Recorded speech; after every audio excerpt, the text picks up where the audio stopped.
सो हे class 7th के students, I think आप सब अच्छे हैं, ठीक है, और अपना ध्यान रख रहे हैं। सो लेट्स स्टार्ट। आज हम एक न्यू चैप्टर स्टार्ट करेंगे एंड आज हम उसके बारे में कुछ ज़्यादा नहीं पढ़ेंगे, सिर्फ इंट्रोडक्शन पढ़ेंगे, तो ये वीडियो ज़्यादा लेंदी नहीं होगी। मैं आपको कुछ बताना चाहती हूँ। फर्स्ट ऑफ ऑल तो ये हमने 3 चैप्टर कवर कर लिए हैं।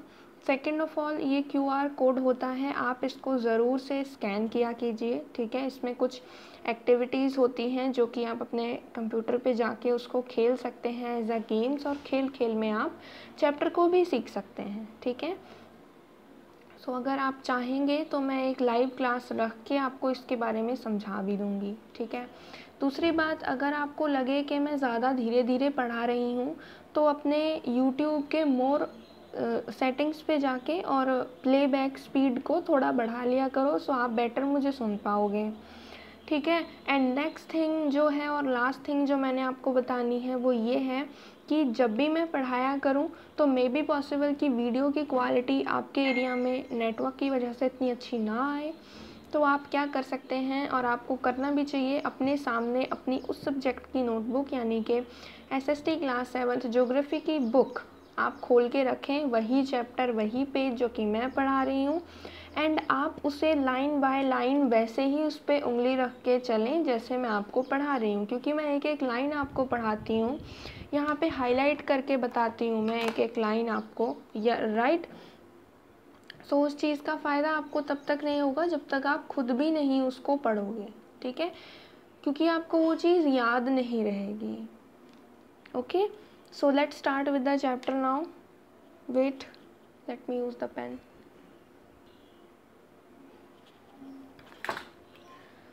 हाँ जी, तो आज हम पढ़ेंगे सिर्फ इस चैप्टर का इंट्रोडक्शन, ठीक है। सो सबसे पहले बात कर लेते हैं एयर की। एयर इटसेल्फ, एयर क्या है? एयर का मैंने आपको 7th क्लास में हुआ तो आपके ही कोर्स में था कि सारे तरह के जो स्पेयर्स होते हैं, जो डोमेन्स होते हैं, उनके साथ में था, उनके बारे में।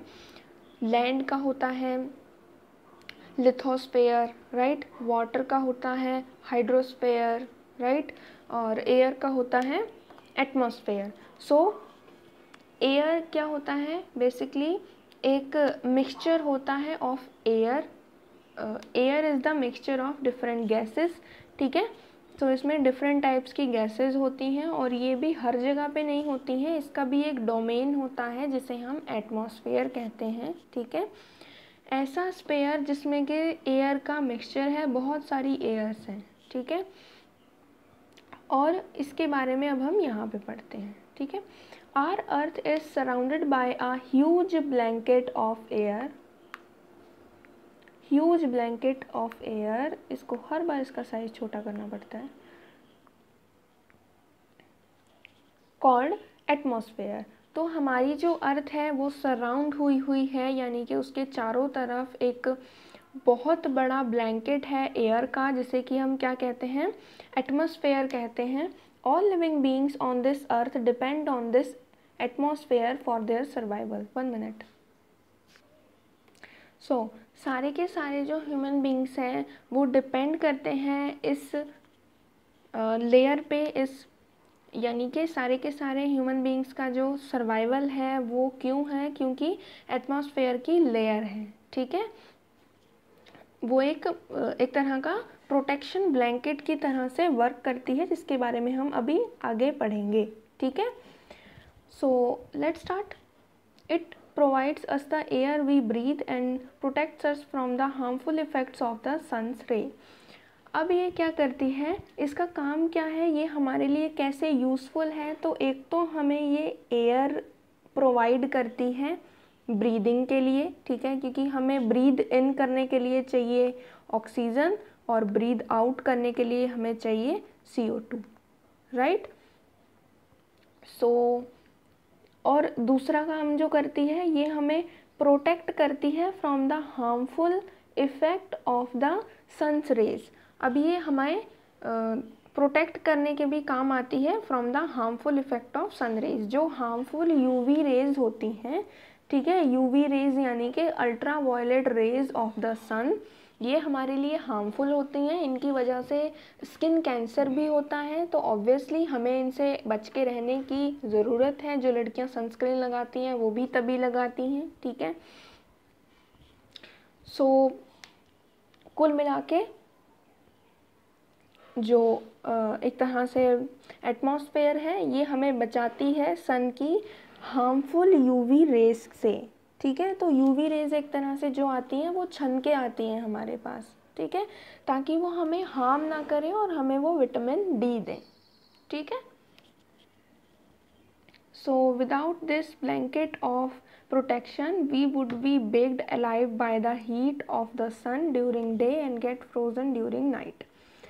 अब एनसीईआरटी क्या कह रही है कि अगर ये लेयर ना होती, अगर एटमॉस्फेयर, अगर ये डोमेन ना होता, अगर एयर का स्पेयर ना होता तो क्या होता, तो इतनी ज़्यादा गर्मी आती सन की रेस से, अगर वो बिना छने हमारे पास आती, हमारे ऊपर गिरती, तो हम दिन में बेक हो जाते, दिन में हम पक जाते।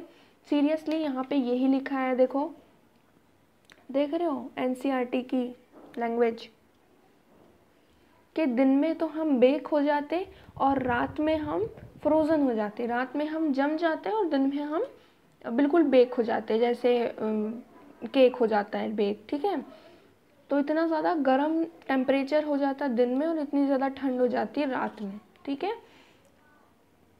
सो it is this mass of air that has made the temperature on this earth liveable.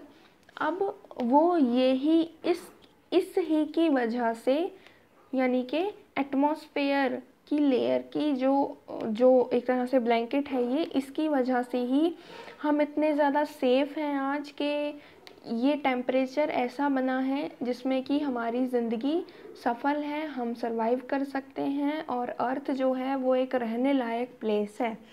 नहीं तो आप यहाँ पे जी नहीं सकते थे, आप दिन में बेक हो जाते और रात में आप जम जाते, ठीक है।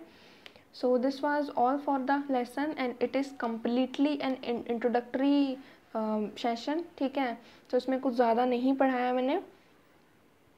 सो yeah take care and have a nice day. Thank you.